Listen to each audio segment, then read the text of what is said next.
and I believe we are going to have two guests joining us. First off, I believe it's Levon Aronian, but now I'm a little bit confused because I can see both of them. So we have Levon Aronian with us, who has played a really exciting game against Andrey Esipenko. We were emphasizing that, Levon, you were a Grandmaster before your opponent was born. Tell us more about the game. It was a rare variation in Queen's Gambit. I mean, this is the main line generally, but the move c6 is very rare.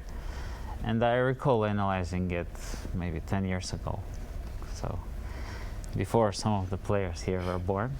But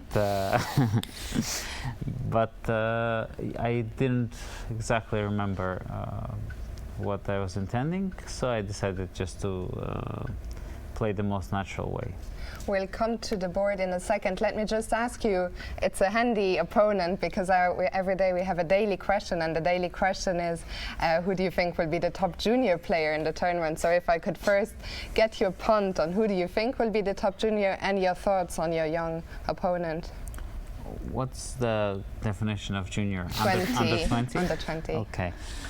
So the top seeds are Zhang, Matsulu, Sarana, etc., many of them. I guess Jeffrey Zhang has a good chance because he's playing very well lately. But so you're agreeing with Danny. Yeah. And your opponent, Esipenko, he's also been making a name for himself, still very young.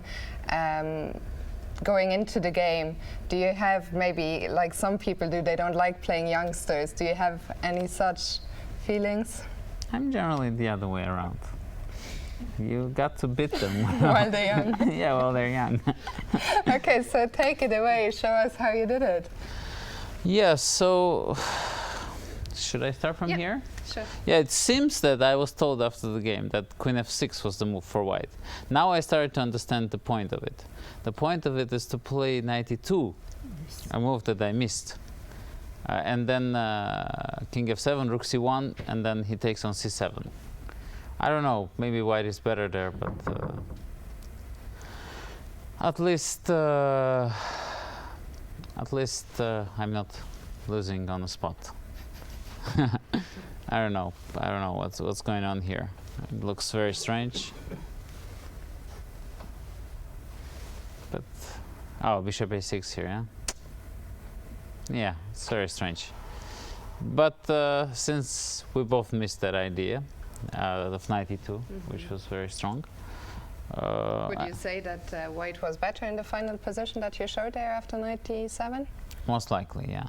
I probably have to improve in some way. If black plays rook t75, immediately resort to play. But knight d5 for then. those of you wondering who's talking in the background, it's none other than Wang Hao, our Seoul tournament leader, who will be the next interviewee. Yeah. So yeah, queen h4 was actually the move that I felt was the best move. I'm embarrassed to say.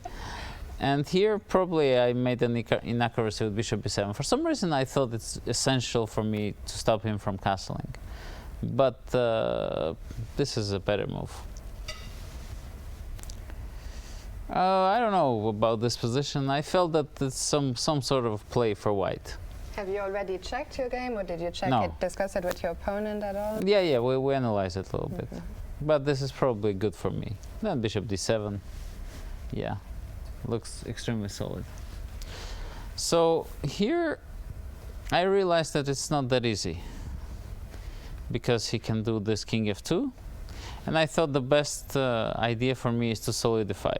I'll bring my queen into e7 in order to meet h6 with rook g6. So I was mainly considering this line. This, then I thought he would go here. And then, you know, white is at some point trying to play rook g1 because of this tactical nuance. I cannot take on g6 with pawn. King g7, queen. Oh. I mean, after, let's just say something, black does something like this. Let's just say, I can never do this because of g7 check. And the position with queen for white is winning because too many weaknesses in my position. So I thought it's very, very balanced. You know, maybe I should play some rook f8, knight d8, bishop c6, bishop e8. But if I have the time, but maybe I don't have the time. On the board, that's hard, maybe hard. And then, yeah, this was a pleasant surprise. I think my opponent completely missed this c5. Do you think it's after c5 that the tide turned in your favor? Absolutely. Well, I was mainly considering knight d2 here. And then I thought that here I'm already better. I'll exchange, and the whole point of my play is that if white at any point tries to play rook g1, queen e7, h6, I can defend with rook g6.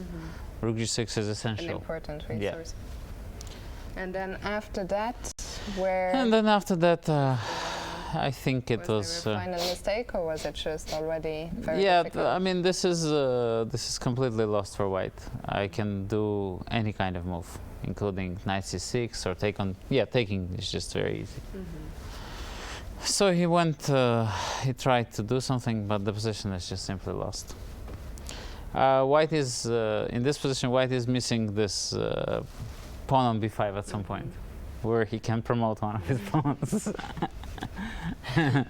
Okay, so a nice win. You're now on 2 out of 3. You started with 2 draws, probably not the result you wished for, but how did you feel about your play? I mean, it must be you had a long World Cup. Do you feel you're now into the tournament? Yeah, I thought that yesterday I had a chance to win, but generally my play was fine. And today, except the opening, I was also doing okay. Great. Any more thoughts? You've been with us in the Isle of Man. You're a well-traveled man. How do you like the change of scenery this year? Oh, the playing hall is magnificent. You know, back in the day we were forced by FIDE to play in those dark halls, and it's rather depressing. I don't know if you've been to any of those tournaments. But I guess now, some. yeah, but now this is just a completely different story. Inspiring? Absolutely. Great. Well, we're glad to hear that, Levon. It's always a pleasure. Congratulations with your game, and best of luck for tomorrow. We'll briefly go back to our host, and we'll be back with Wang Hao after that.